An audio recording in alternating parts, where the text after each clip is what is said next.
to our Time to Thrive podcast, where we talk about all things holistic health, give you lots of tips and tricks.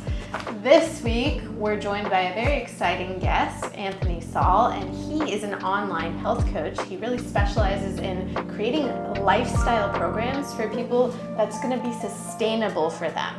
So he's also an entrepreneur and a personal trainer, so we have all sorts of fun things to ask him today. So welcome, Anthony. Thank you, Chris. I appreciate it. Yeah. So let's dive right in. Let's talk about your work. Let's talk about middle-aged individuals, what you feel like is the best way to kind of support them, and we'll go on from there.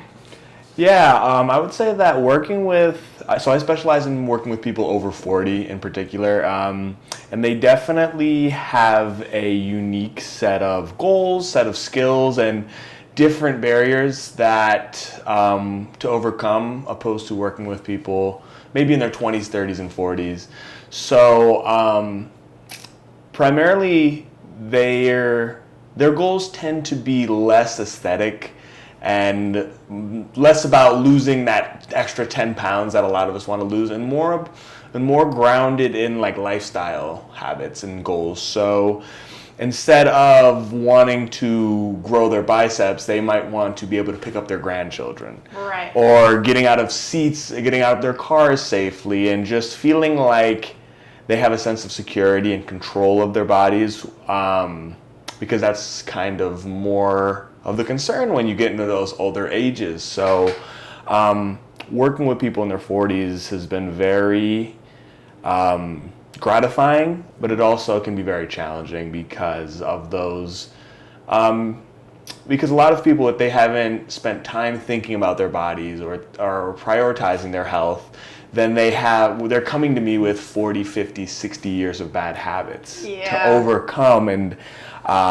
so sometimes we tend to be working against the wind, but they also tend to be very highly motivated at the same time because of the gravity and importance of their goals, for sure. Okay, so we'll talk about habit and habit change in just a bit, but when we're getting older, is it important to change how we work out? I definitely think that depends on where you're starting from. So a lot of people that a lot of new members that come to me, they've spent a lot of their first 40, 50, 60 years of their lives focusing on their careers, focus on their families, and tend to come very deconditioned because they've never stepped foot in a gym before. Okay. So with someone like that, we're kind of starting from ground zero, which is totally fine. But what that's going to look different from someone who might have been a high school or college athlete and maybe have just taken some time off. So it kind of depends on the level of conditioning, but with everyone, we're kind of starting with an assessment to see how they move, assessing for any history of injuries, because that's a lot, and also assessing for goals so that we can make that personalized program and make a program that works specifically for them, for sure. Okay. Yeah. So let's say someone does have a back injury. I know that's a common one. Absolutely. Are there things people can do to still work out, and even if their back hurts? Yeah, and I think that's the beautiful thing about having a program and kind of knowing where you're at and having that proper assessment, because there's exercise for anyone. I don't care what level of fitness you are, what you feel like your body's capable of, what level of disability you have. There is a version of exercise for everyone, and it's just creating that baseline. So let's say you have a chronic back injury that you've been dealing with for 20 years. Maybe we're not going to start you with loaded goblet squats that are going to put your spine in a bad position, but we can certainly start with a leg extension, a supported body squat. There's the baseline that we can start at is so low that we can gradually build up from there as we build the strength and the stability and the confidence. Right. So I would say exercise is for everyone, no matter where you're at. But it takes a trusted coach and the education to know where to start safely, for sure. So if someone is very new to exercising, like you're talking about, they haven't ever set foot in a gym, what are some ways that are good to, what should they start with? What should they be doing? That is a good question. So I would say for beginners, it's just working on the mind-body connection and getting comfortable with moving your body in a controlled and structured way. So using things like machines, holding on to things to protect against balance. So I like to, with a new beginner, I like to have them hold on to a Smith machine for their squats, or have them do arm exercises from a seated position, just so they can really focus on the fundamentals and really create a good sense of control. And so then as they build that neuromuscular connection, then they can progress to adding weight or increasing intensity gradually, for sure. Yeah, I think you mentioned, the importance of having that coach or mentor. And I find, even with myself, and I know this is a common experience, when you haven't really worked out a lot and you go in a gym and there's 10,000 machines and you don't even know how to use them and you're kind of embarrassed because other people are around. And so that's why you need that coach and that mentor to make sure you're doing it safely, because this is your body, right? People can get injured at gyms too if they're not doing it, right? Any other particular reasons that you feel like having a coach or a mentor is really important in this field? Yeah, I think just having a coach or mentor in any aspect of life is important for anyone, and especially a coach, because I'll speak for myself that throughout my fitness journey, I have had spurts of low motivation, low drive, or just overthinking my programming, and I get into ruts as well. So I've hired coaches that specialize in different areas than I do, just to get a second set of eyes on it and keep me motivated and keep me accountable, because I always tell my clients that if I pushed myself as hard as I push my clients, then I would be in the greatest shape ever. But when you're in there by yourself and you're left to your own devices, you're going to go easier on yourself. You're going to hold yourself less accountable. So I just think the value in having a mentor and having a coach and having an objective observer on what you're doing is so valuable. And I encourage anyone to do it, work with a coach at any level, even if it's for a short amount of time, to just get a fresh set of eyes on it and shake up your routine and get that professional opinion, for sure. Totally. I mean, all aspects, right? Sports players, they all have coaches. Businessmen, businesswomen, they have coaches. Your health, you really need a coach to really just help you apply the knowledge that you're learning. Because a lot of us will get the knowledge, but then we don't apply it, right? So that's a really important piece. And I want to add something else. So something I always tell my clients is like, hiring a trainer is like you or I hiring an accountant. Like, sure, I could probably do my taxes by myself, but it's going to take way longer, and I'm probably going to mess it up, and I'm probably going to lose some money and hurt my finances. So I'm going to go to a trusted professional who knows what he's talking about to lay out the system, educate me, and not just try to put on all myself, because that's not my area of expertise. And they go to school, they study this stuff for a reason. So I think that's a pretty good way to look at it. Agreed.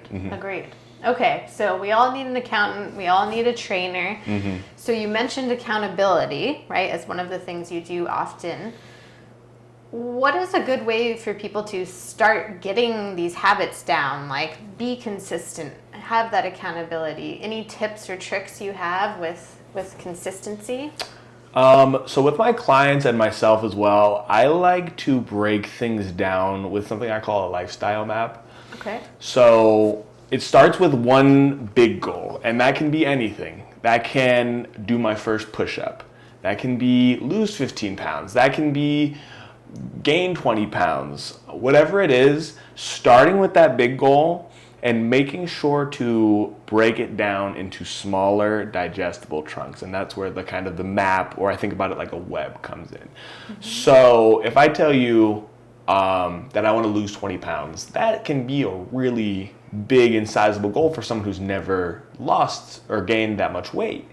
So instead of looking at this giant mountain that I have to climb, I like to break it down into small, digestible pieces that we can do on a daily basis, weekly basis, that allows for constant wins and constant positive gratification. So what are 5 habits that I can do on a daily basis that will help me eventually lose that 20 pounds? Limiting my going out to eat, limiting my alcohol consumption, getting 10,000 steps, and going to the gym 3 days a week. Those 4 or 5 habits tend to be a lot more digestible and easily realistic than whatever losing 20 pounds. How that vague and ambiguous goal, and then I would say that you really need that how, right? You have what you want, that goal, but if you don't break it down to how you're going to achieve that, then it's going to be really difficult. And I'm glad you mentioned the how, because having a big why and so you can have the why of wanting to lose 20 pounds, but that's only going to get you so far. Breaking that how down into deeper reasons and deeper meaning, and assigning that why a deep meaning. So instead of saying just I want to lose 20 pounds, saying, hey, I want to feel better in my body, or I want to feel better so that I can be a better husband or a better wife or a better parent, or I want to be able to play basketball with my children, or whatever it is. Assigning that goal a deeper meaning and will make it easier to stay consistent when the motivation is low, for sure. So how do you do that with your clients? Do you talk about these things on your first visit? Do you have them do journaling exercises? Like, how do they come about that if they're not really sure? I would say that part of that is being a good active listener and being able to really be a good interviewer and digging down to the reason why, because sometimes people don't even know their why. So as a coach and as a mentor or whatever you want to call it, it's part of our jobs to really dig deep and get to that why, and that's also through getting to know people, building rapport. But if you're doing it on your own, just write down and ask yourself, what is important to me and what are the most important things to me, and that's usually what you'll prioritize, and you know that, and you can tell yourself that that's important, and I have to do this for the people that I love, or my career, or whatever.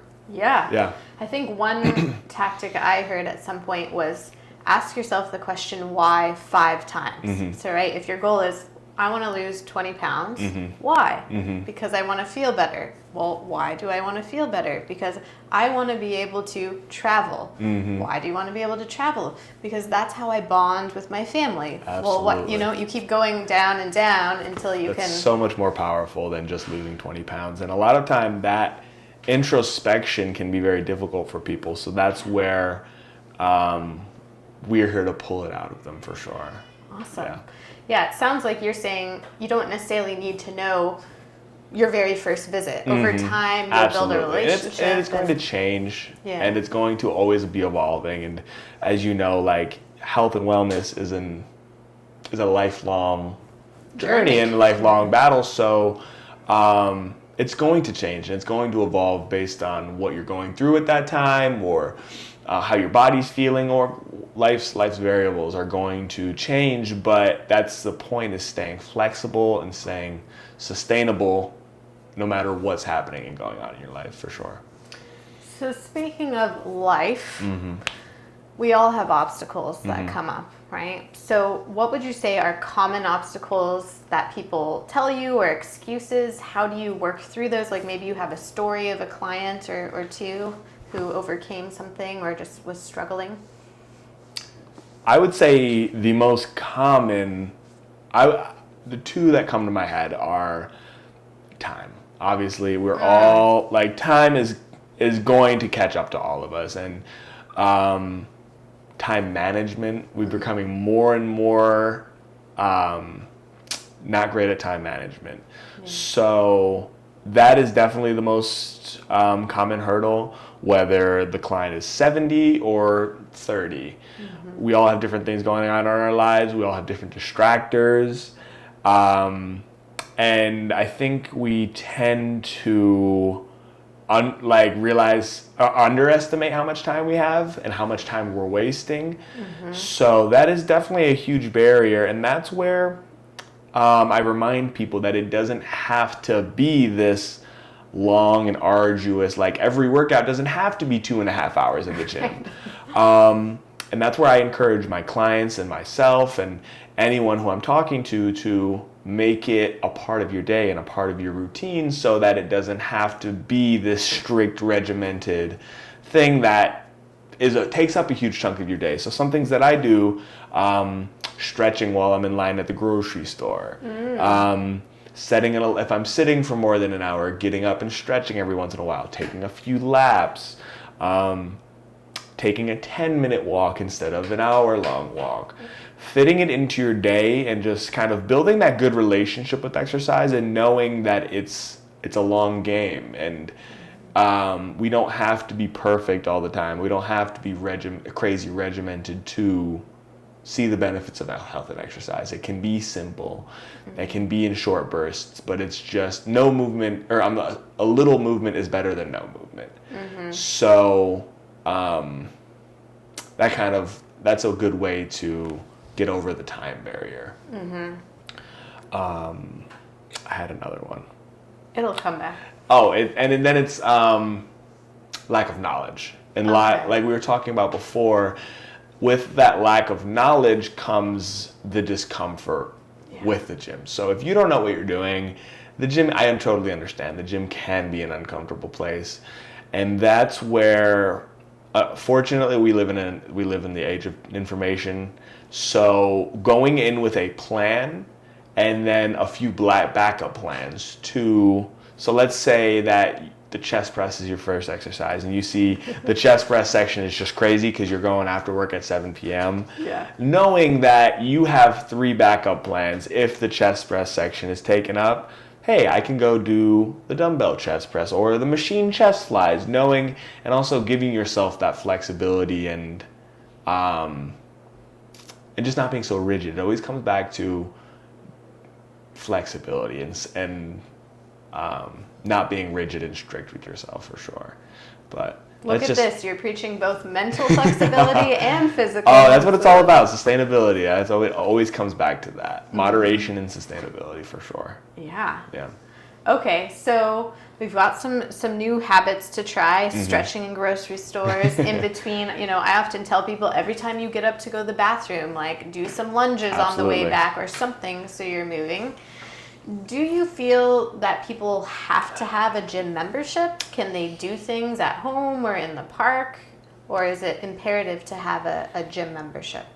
That's a good question. So I think there's a 2-part answer to that. So if we're talking about exercise and moving as a broad topic, then no, we don't need the gym.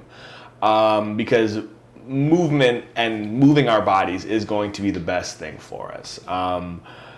It's just great for the mental health, for the physical health, for the cardiovascular, things like going for walks, taking the stairs instead of taking the elevator, stretching, doing a yoga session in your living room. So many different things. Movement is movement and exercise is exercise, and any movement I'm always going to be all for it. But when it does come to building muscle, which I definitely want to dive into the building muscle because I do think at a certain point, once you transition from that beginner to intermediate phase of exercise, I do think having some type of gym membership or just a structured weight set so that you can build that muscle and you can build that strength is definitely is going to be really important. So by all means, if you're not a gym person, having a set of dumbbells, having a set of barbells, whatever it is, having that weight at your home is totally fine. Or going to a park and doing push-ups and pull-ups and bringing weights there. But I do think that having the ability to add weight and add load and build that strength is definitely a very key element to longevity and healthy living. And it's not the most important element of health, but it's definitely a big piece of the puzzle for sure. So when people get scared that building muscle means they're gonna like get all bulky, what do you say to that, and why is it still important to work on muscle? No, it's definitely something that I hear all the time from both men and women. And what we say to that, and that's kind of a cliche line that we hear, and what we say to quell that is when you see someone, especially when women are super muscular and bulky, that the amount of dedication and commitment and deliberate action that takes is so incredible. Like years of like regimented meal prepping, like weights 4 to 5 days a week. The amount of like, there are so many people who have been working out their whole lives who want to get there.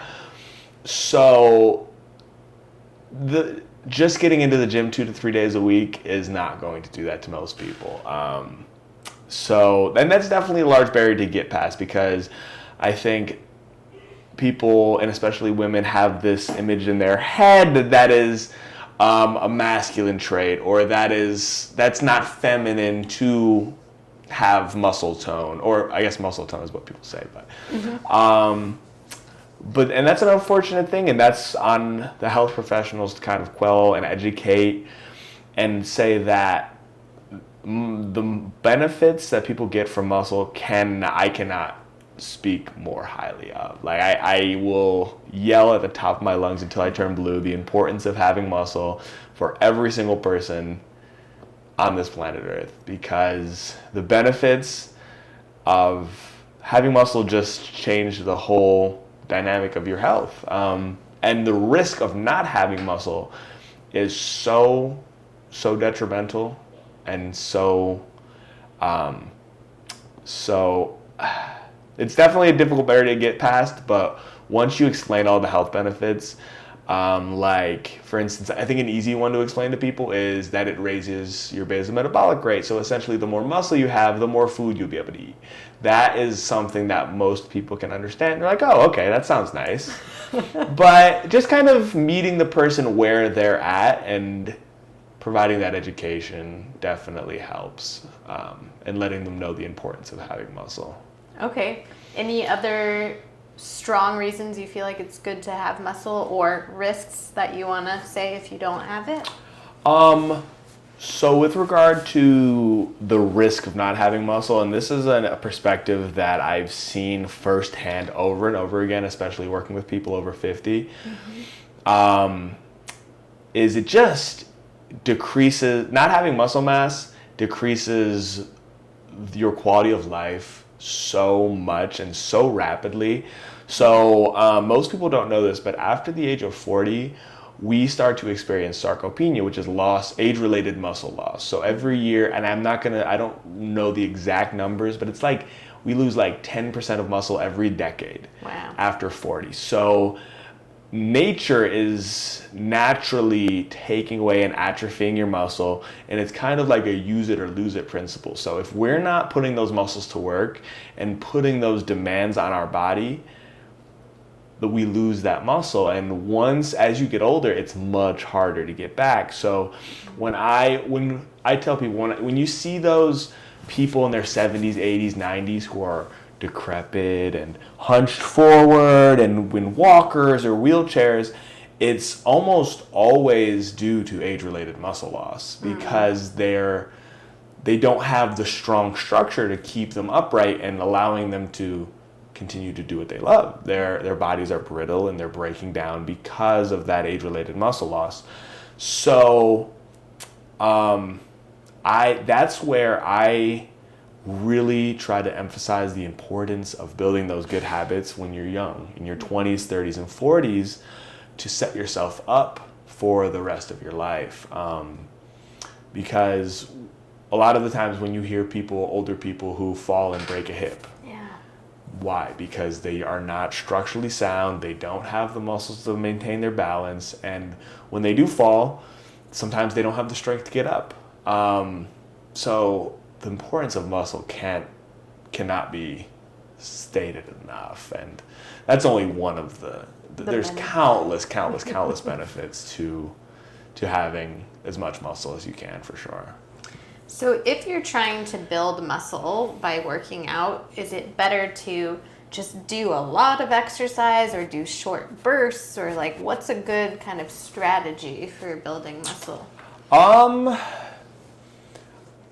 I think one of the best strategies is not overcomplicating it. It doesn't have to be super long, but focusing on compound movements, which what that means is movements that require multiple muscle groups at one time. So, for instance, a body squat or a weighted squat is going to put demands on your core, all of your legs, your shoulders. So you're working multiple muscle groups at one time opposed to a leg extension where you're only working your quads. And that's not to say that isolation exercises like machines and stuff are not good, are not valuable, because that's totally false. But I would say to get the most bang out of your buck, focusing on larger compound movements that work multiple muscle groups, and just finding a weight and a resistance that you can safely and comfortably work with that still puts a challenge on your body. And I tell my people, I think for beginners or people who are just casual exercisers, 3 full body workouts a week that focus on all of the different muscle groups is really all most people need. 3 45-minute workouts a week, where you're leaving the gym where you're not feeling like you got hit by a truck, or you don't feeling like you're gonna pass out, but you feel like, that was a challenging workout that I feel like I got something out of. That's for the most part all people need. But because of all of the different voices, all of the different all the different noise in the industry, people tend to overcomplicate it, and then sometimes even get a decision paralysis and don't do anything. Right. So simpler is always better. Finding something that you can do for the rest of your life, even at your most busiest times in your life, is what I tell people. Okay. Yeah, I feel like people often need to know that if you're going to make sustainable change, it generally comes from putting in effort over a long period of time, right? Because if you're just doing something, you want to lose weight really quickly, most often you're going to gain that back because you haven't actually created the lifestyle habits to make that sustainable. So it takes time to really put in so that you can keep things sustainable. With kind of these compound lifts that you're talking about, would you say that's the same as functional movements, or how are those different, or this idea of functional fitness in general? What do you think about that? Yeah, I think functional fitness and compound movements tend to go hand in hand, because most of the demands of our everyday lives are require compound movement. So very rarely in our lives are we just moving one muscle group. Like not many motions in my life, except grabbing this glass of water, are going to require a bicep curl motion. So if we're thinking about, functional fitness at its core the goal is to help people continue to do their daily activities of living at the highest quality that they can. So for someone in their 60s, 70s, and 80s, that might look like we talked about before, getting out of the car safely, washing their back in the shower, putting on their seatbelt, lifting up their grandkids, all of which require compound movements of working different muscle groups. So I do think that they tend to go hand in hand, functional movements and compound exercises, because compound movements tend to translate to real life the most, for sure. Yeah. I also want to go back to your point about not over-exercising to the point of exhaustion, because we talk about this a lot with our patients, especially people who have these big goals like weight loss, or they want to put on a lot of muscle. they'll push really hard, but they may be depleted or they may feel fatigued a lot of the time. And if you're, sweating tons and tons, that's also your body being kind of stressed out, right? Your body thinks, oh my gosh, now I'm running from a tiger. Like, let's add more stress. Yeah. So I think that's key that you said, you don't want to feel like you were hit by a bus when you leave the gym. You want to feel good. You want to feel like you got those endorphins and you're happy for the day. So another thing I want to talk about in relation to muscle, but fitness in general, obviously if you're trying to build muscle, you also need to work on nutrition. Absolutely. So tell us your thoughts about nutrition, some tips, things people should be doing. Yeah, so I tend to keep it very broad in general with nutrition because that's a little bit out of my scope of practice, but obviously that those conversations are happening a lot. And what I tend to lean to is finding people's, based on what their goal is, finding a range of calories that works for them based on their levels of activity and what their goals are. And then just in promoting habits. I tend to focus on habit-related goals with nutrition. And what tends to happen when you focus on the positive habits and eliminating negative habits is that the goals tend to naturally fall into place. So, common issues with people in nutrition that I tend to work on are going out to eat too much. That's something that we see because it's such a social event. It's such a habitual. A lot of people don't like to cook, and people like the convenience of going out to eat. But what they don't realize is that we have no clue what's going on in those kitchens. The amount of oils that are being used. What kinds of oils? Exactly. Just so many variables, and we have no clue what we're eating. So if you're trying to lose weight, I always tell people I would rather you cook something not great at home than go for whatever meal that you're eating out. Because that's what we can control in the kitchen. So the baseline things that I talk to people about their nutrition are prioritizing lean proteins, prioritizing the chickens, the ground beef or turkey, and stay away from processed food. It's always processed food is really just the driver of a lot of our issues with our health, because loaded with sugar, loaded with unhealthy fats, and the addictive nature of them tend to make it really hard to stay away from, so we tend to break it down and just making it simple as possible for people and not making it super complicated, keeping it within our healthy range of calories. And that might look like tracking your calories 2 to 3 days a week on an app like MyFitnessPal or whatever calorie tracking app makes sense for you, so that you can get, because a lot of people tend to underestimate how many calories they're eating, over or under. They're just poor estimators of how many calories they're eating. So taking the time 2 to 3 days a week to really measure out your food, and just get that actual perspective of how much food you should be eating versus how you were eating. And a lot of people are really surprised with how easy it is to eat 2,000 calories in 2 meals. So just getting that baseline of knowledge and education and understanding of where they're at and what they should be doing with nutrition is very important. Yeah. Do you feel that people should be tracking their macros or really just their calories? If we're talking about sustainability for the average person, I tend to stay away from tracking macros, because that for a lot of people who are just casual, like exercisers, or casual with their nutrition, not everyone's going to sit there and track their macros out as soon as they get out of work at 6 p.m. They're like, so a lot of the times I'll have people keep track of their protein, because typically, because protein is the most satiating macronutrient you can have, if you're eating enough protein, you don't really have enough room or time to be overeating other things. So And then if people are interested in going further and really dialing in with the macros, by all means, we can look at carbs and fats. But typically, protein, like centering your diet around a protein, a vegetable, fruit, and a healthy, quote unquote, healthy carb is typically going to be enough for the average consumer, the average person who has a fitness goal for sure. Okay. So if someone really doesn't like to cook, Mm-hmm. do you have any ideas for them?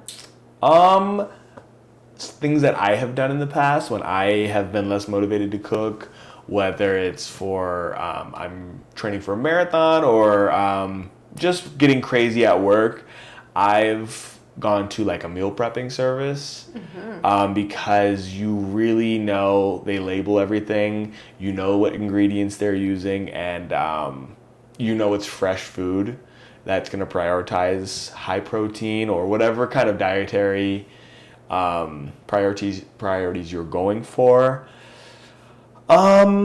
And then just doing as best as you can when you're going out to the restaurants, if that really needs to be a part of your life, going for a protein-based salad, doing things like asking for no oil in your foods, making special requests, sharing an entree with your partner or a friend, eating half of your meal and bringing some home for later. There are different tactics, and it's going to take a lot of intention. But if I understand going out to eat, also staying away from appetizers and the cocktails and the wines, that we didn't even get into that. But just being deliberate when you're going out to eat and not going on autopilot and not just indulging in the whole experience, and keeping your goals in mind while you're making those choices. Yeah, always going back to that why, right? And Yeah, how. absolutely. Okay, so how about water? A lot of people don't drink enough water. So do you have any tips for... Yeah, I think at this point everyone should be having some kind of water bottle on them. I go for like the larger half-gallon or gallon water jugs, and that can be a little bit inconvenient because they get heavy and stuff. But working out all day with your water I mean, yeah. So that's just paramount to be drinking a lot of water. So it definitely satiates your appetite, because a lot of the times we have a feeling in our stomach, we're like, oh, I need a little snack, or I need another meal or whatever. And sometimes that can be satiated by more water. And obviously we all know our body operates on water. So if you have any fitness goals and you're not drinking enough water, I think you're doing yourself a real disservice for sure. Yeah, it can be tough. I think a lot of people have trouble just with plain water, like they don't like the taste, or some people have trouble even swallowing it. I get all sorts of complaints about water, and I think, one, it's about you got to get to your goals. This is one of the ways you're going to do it, but sometimes we have to add, some lime in there, or maybe infuse it with berries or different things to make it a little more tasty for you. So what do you think about things like liquid IV or some taste enhancers? That's something that I've used in the past, and I know that they can be controversial with the use of like sweeteners and artificial sweeteners. So maybe that's something I'd be interested in your perspective on that. Totally. Yeah, I think a lot of times we need those electrolytes, right? Especially if we're working out, it's important to get those electrolytes back, because those electrolytes are the minerals that your body needs to move water from the outside of your cells into your cells. But the problem is, yes, a lot of them, like liquid IV, depending on which one you get, can have sweeteners in them. And so then you're getting a load of sugar, which, right after working out, you may not want to just fill your cells with sugar. You might want to go for that protein or something to help repair your tissues, right? You can get electrolytes without sugar, though. Absolutely. It's totally possible, and some of them still have flavor. There are options with alternative sweeteners like stevia or things like that. Even so, you just want to be aware of how much you're intaking, right? If you're doing a ton of sugar alcohols like erythritol or maltitol in all of your protein powders, protein bars, electrolytes, that can start to create digestive disturbance, bloating, gas, that kind of thing. So just be aware of how much you're having, but certainly here and there. Or I often just put, if a stick, a IV stick or any of those electrolytes, I'll do like a quarter of that and spread it out. Yeah, right? No, that makes sense for sure. So that's a good thing to do. But yes, the minerals are certainly important for recovery as well. Okay, one thing I wanted to talk about, which is also to some degree controversial, I guess, but body measurements, right? Like BMIs and waist and hip ratios and all these things. Do you think they're important? Is there a use for them? Is there not? That's a tricky question, and that's something that I battle with all the time with myself and my clients. So one thing that we know is that the weight on the scale and something like BMI are two very mainstream forms of measurement and just scales of success that we tend to really fixate on that can be very, very inconsistent and very unreliable, especially BMI, which is pretty much like widely accepted to be totally outdated because it doesn't take into consideration muscle mass. So someone like me who was a tall, skinny kid growing up, when we got the papers in middle school saying I was obese, that's kind of like, that's something you scratch your head at. And if we're using that as a measure of success, that is just totally inconsistent. Weight, to a certain degree, is definitely a great measure of success because it's easy. It's something that everyone can do if they have a scale. But that can also be tricky because our weight fluctuates day to day, constantly, and it's so dependent on who we are, what we did that day, what we consumed, and weight is another thing that does not take into consideration muscle mass. Right. So if I have someone working in the gym for 3 to 4 months and their scale weight hasn't changed, but they're like, oh, my pants fit a little bit differently, it would be silly to be discouraged just because the scale weight doesn't go down, and that's something we see all the time. So it's kind of part of my goals as a coach and a trainer is to shift the focus from scale weight to 2 factors, and that's how you look and how you feel. So if I've been working with a client for 6 months and the weight on the scale hasn't come down, I'll always tend to focus on, hey, but you've had a lot more energy, right? Or you're able to do a pull-up, which you weren't able to do 6 months ago. And focusing on non-scale goals and non-scale achievements is definitely an important thing to do. And also focusing on just what you see in the mirror and how, good thing is how your clothes fit. And perhaps like tape measurements or something that can be used as an objective marker of body fat percentage. But that's not something that I tend to focus on a ton. But as we start to put upon muscle mass on people, what we see is things like their clothes starting to fit better. People are noticing the body fat reduction. And so kind of focusing on muscle mass, increasing muscle mass and decreasing body fat percentage are 2 really great things that we can focus on. And not all people have this, but something that's worked for me in the past is having access to an in-body, which is, just kind of measures and keeps track of like body fat and muscle mass has been really great. Tell people more what that is. It's a scan. How do you do it? So a lot of gyms and health facilities, different kinds of health facilities are kind of getting onto this technology. So basically it's bioelectrical impedance. So the machine sends signals through your body and is able to separate the fat and the muscle and kind of break down the percentages of everything in your body. So it's able to tell you, okay, you're 20% body fat and 30% water that's filling up your muscles, and then each part of your body has this percentage of muscle, and it's able to give a really great breakdown of all of these different variables that are much more important than weight. So, and over time, you're able to track your progress by typing your phone number in or typing whatever information, and you're able to see your progress that way. So obviously, that's something that not all people have access to, but hopefully over time, more medical facilities or more commercial gyms will have access to that. But if you don't, I would say the two things to look at are muscle mass, body fat percentage, and just strength, and just looking at those performance and daily life shifts that feel different. Okay. For sure. Is there a range you should be in for muscle mass or body fat, or does that depend on what? That definitely depends on all types of people.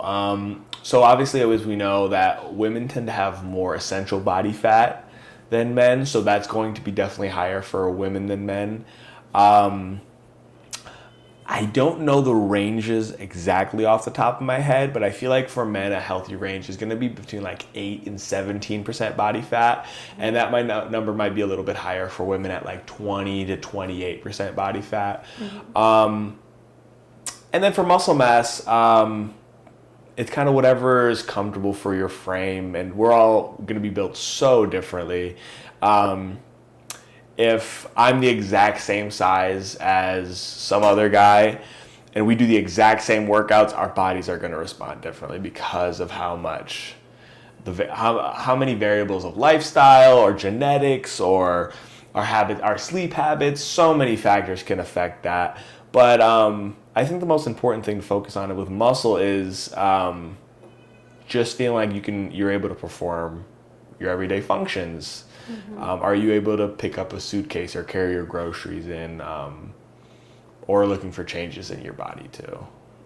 Yeah, super important to just be able to do these daily tasks that a lot of people are not able to do, So right? Just mundane things that they wish they could do. Absolutely. So that's a huge thing. And I agree, sometimes we got to put away the scale because it's just too triggering. Absolutely. Sometimes we got to not count calories because that can be too triggering. So it's going to be different for every person for sure. But the body scan is cool.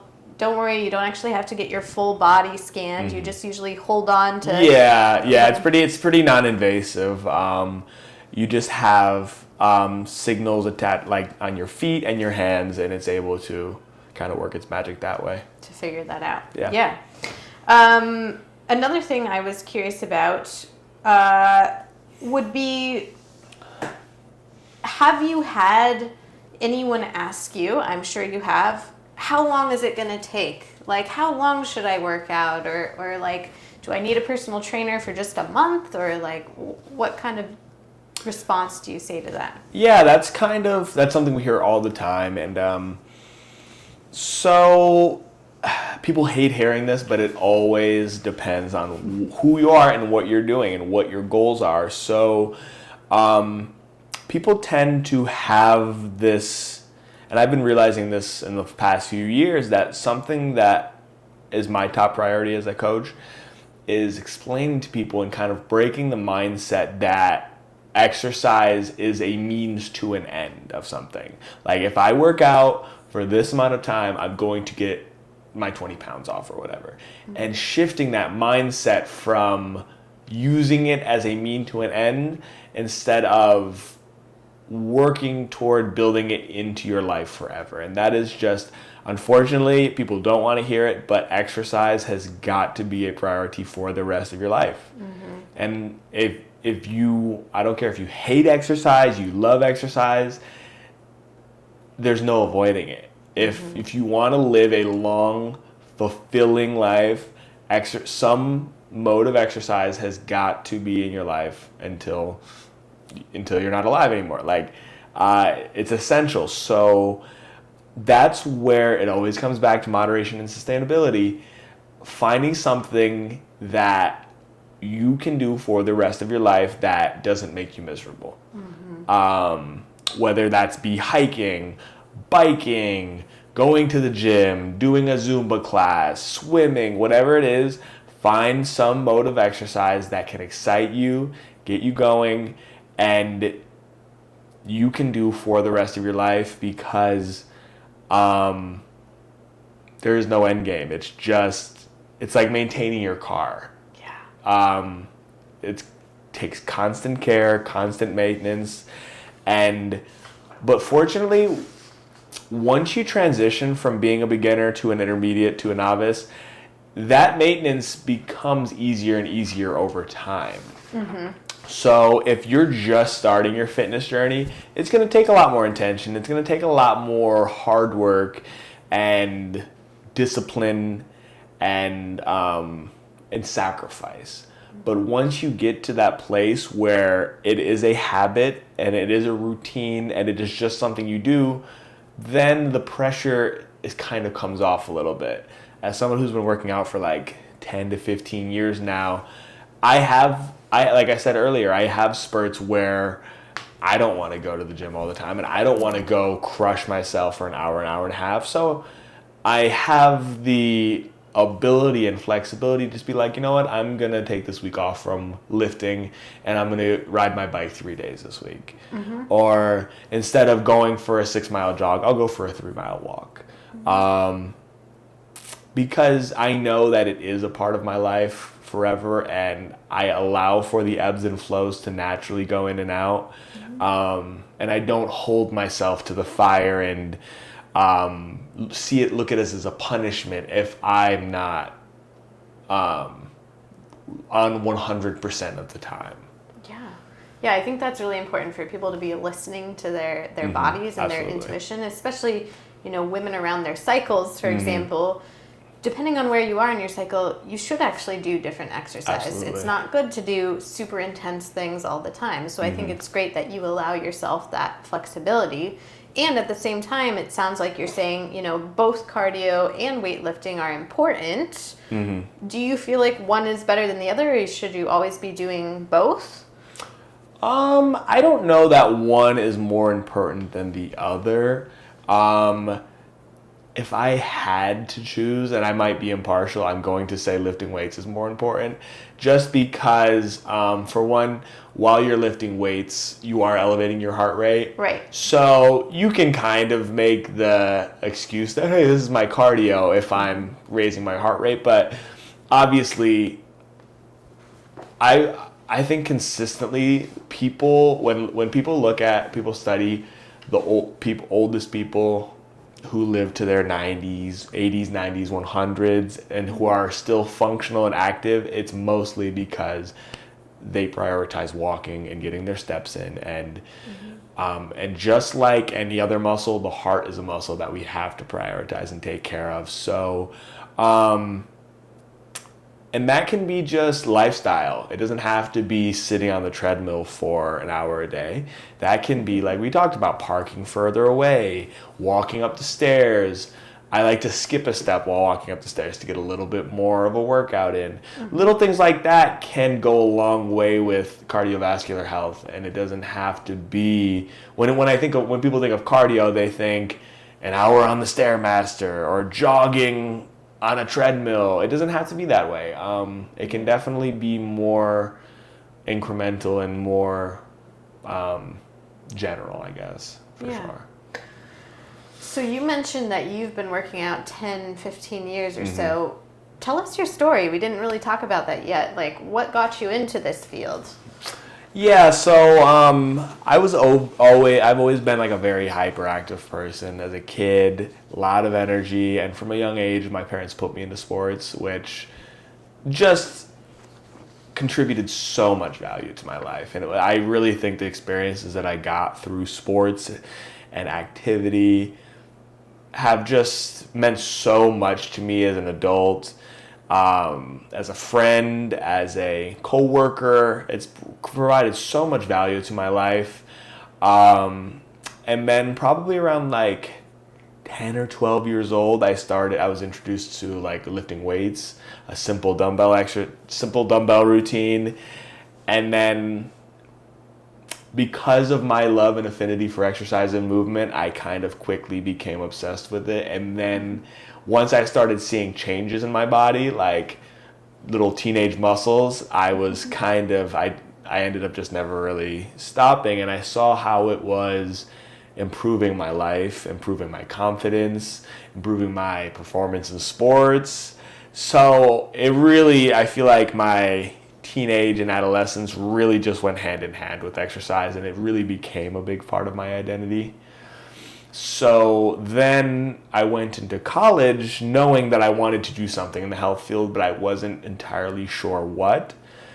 And then probably around my junior year of college, I discovered personal training as a real career, and it was just like a natural gravitation, honestly, because I was able to combine my two of my main passions is exercise and people. And combining those two aspects of my life